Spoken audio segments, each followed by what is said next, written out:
Sirach 7. Kung dili ka magbuhat og daotan, walay kadaot nga moabot kanimo. Ayaw daruha ang yuta aron tamnan og mga binhi sa panglupig, kay tingali unyag mag-ani ka og mas dako nga anihon kay sa imong gipaabot. Ayaw pangayo sa Ginoo og dungog ug ayaw pangayo sa hari og dakong katungdanan. Ayaw patuuha ang Ginoo nga ikaw matarong ug ayaw ipasundayag ang imong kaalam atubangan sa hari.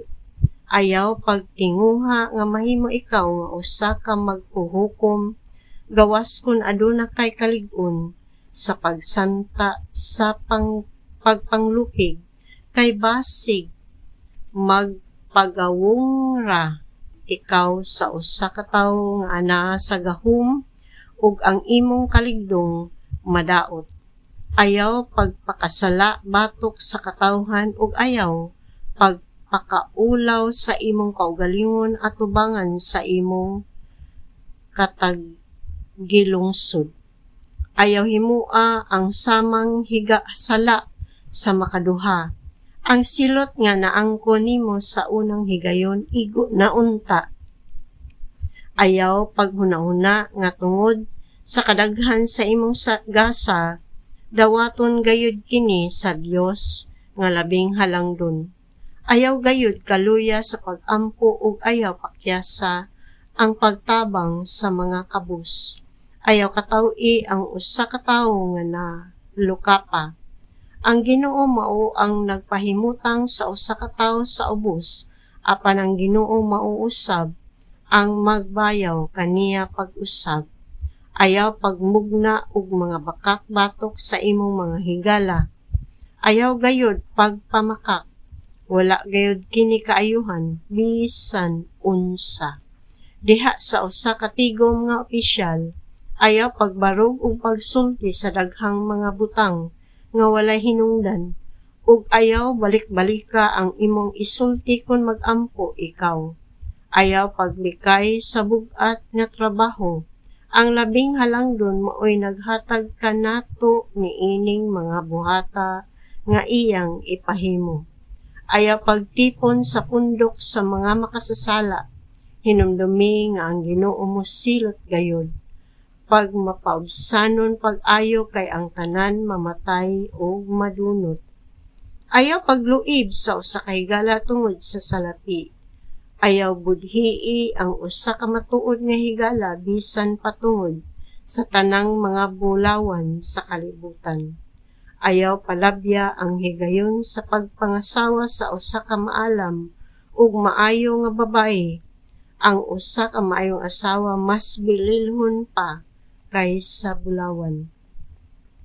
Ayaw daog-daoga ang usa ka sulugoon nga nagtuman pag-ayos sa iyang buhat o ang usa ka sinuhulan nga naghimo sa labing maayo nga iyang nahimo alang kanimo. Higugmaa ang usa ka maalamon nga sulugoon sama sa imong paghigugma sa imong kaugalingon ug hatagi siya sa iyang kagawasan. Ati man na pag-ayo ang bisan unsang mga hayop nga imuha. Kung makasapi ka tungod niini, ampingi kini. Kung aduna kay mga anak nga lalaki, edukaha sila. Tudloi sila pagdisiplina sa ilang kaugalingon samtang bata pa sila. Kung aduna kay mga anak nga babayi, ampingi nga magbinuotan sila ug ayaw sila patuyangi sa ilang gusto. Kung imong minyoon ang imong anak nga babayi, nakahuman ka na sa usa ka dakong tahas apan ihatag siya ngadto sa usa ka but-an nga lalaki. Kung may asawa ka nga buutan, ayaw siyag bulagi apan ayaw itugyan ang imong kaugalingon ngadto kaniya nga wala nimo higugmaa. Pasidungge ang imong amahan sa tibok nimong kasing-kasing ug ayaw hikalimti ang giantos sa imong inahan sa pagpanganak kanimo. Hinumdumi nga utang nimo kanila ang imong kinabuhi. Unsaon man nimo pagbayad kanila sa tanan, nga ilang nahimo alang kanimo? Kahadloki ang Ginoo sa tibok nimong kasing-kasing og tahura ang iyang mga pari. Higugmaa ang imong magbubuhat sa tibok nimong kusog ug tabangi ang iyang mga alagad. Pasidunggi ang Ginoo ug tahura ang mga pari. Sangkapi sila sa gisugo kanimo sa ipahatag kanila ang una nga mga abot, ang halad alang sa sala, ang abaga sa mananap nga hinalad, ug ang tanang matang sa mga halad nga gisugo. Ihatag ang imong hinabang ngadto sa mga kabus, ug ang Ginoo maghatag kanimo sa iyang hingpit nga panalangin. Paghatag kanunay sa tanan nga mga buhi ug ayaw hikalimti ang paghandom sa mga nangamatay. Duyog kanila nga nagsubo ug nagbangutan, ayaw kalimti pagduaw sa masakiton.